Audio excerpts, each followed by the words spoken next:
Details లోకి వెళ్తే bulletin లో బ్రేకింగ్ న్యూస్ చూస్తున్నాం. గన్నవరం ఎయిర్పోర్ట్ లో ఎయిర్ ఇండియా విమానానికి పెను ప్రమాదం తప్పింది. విశాఖలో బయలుదేరవలసిన సమయంలో ఇంజన్ లో సాంకేతికత లోపాన్ని పైలట్ గుర్తించారు. అప్రమత్తమైన పైలట్ విమానాన్ని ఆప్రాన్ పై నిలిపివేసి సంబంధిత అధికారులకు తెలిపారు.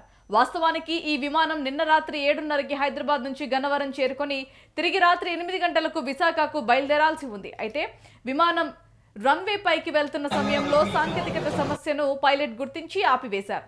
ఆ సమయంలో విమానంలో మాజీ ఉపరాష్ట్రపతి వెంకయ్యనాయుడు, ఏపీ మంత్రి అచ్చెన్నాయుడు, మాజీ మంత్రులు బొత్స సత్యనారాయణ, గుడివాడ అమర్నాథ్ సహా 165 మంది ప్రయాణికులు ఉన్నట్లు సమాచారం.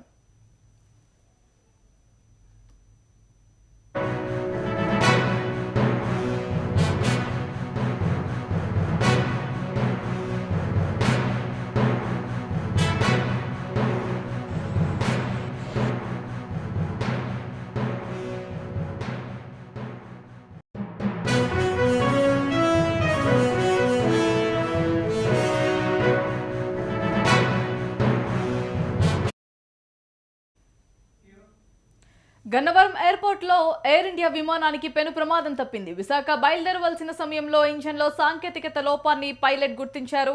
అప్రమత్తమైన పైలట్ విమానాన్ని ఆప్రాన్ పై నిలిపివేసి సంబంధిత అధికారులకు తెలిపారు.